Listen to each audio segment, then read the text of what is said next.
Islam menjadi agama mayoritas masyarakat Indonesia yang awalnya disebarkan salah satu melalui jalur perdagangan, juga pernikahan oleh saudagar Arab dan Persia di Provinsi Sumatera Selatan. Berdasarkan naskah kuno Gelumpai Bambu bahwa Islaminasi pertama di bumi Sriwijaya ini berasal dari Tanah Abang, Kabupaten Penugal Abab Lematang Ilir atau Pali.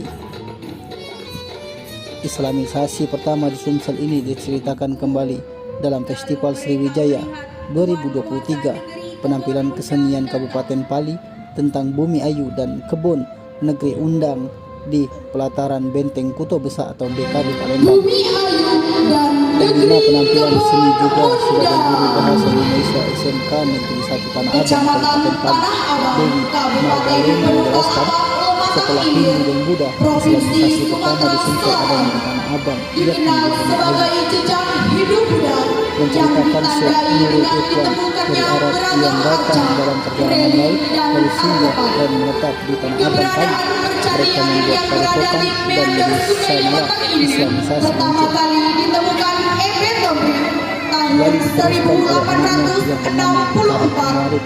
Lalu Islamisasi menyebar ke seluruh wilayah Pali yang dulunya Muara menyebutkan bahwa di wilayah Lematang ditemukan runtuhan bangunan yang diprediksi merupakan bekas keraton Benyemau Undang, sebuah kerajaan Islam yang berpusat di kawasan Bumi Ayu. Yang ditampilkan terdapat beberapa inti pesan atau hikmah yang dapat dipetik.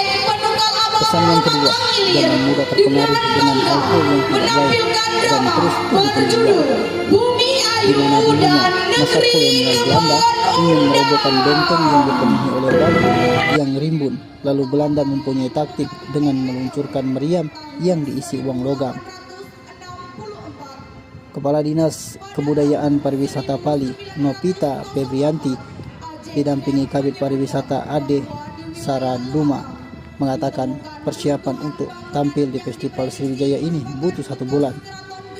Dikatakannya, mayoritas pemain adalah siswa dari SMK Negeri 1 Tanah Abang yang masuk ke dalam Sanggar Negeri Kebun Undang, di mana pembinanya adalah Asrawi yang kesehariannya menjabat sebagai SMK Negeri 1 Tanah Abang. Tim Liputan Sumsel TV melaporkan.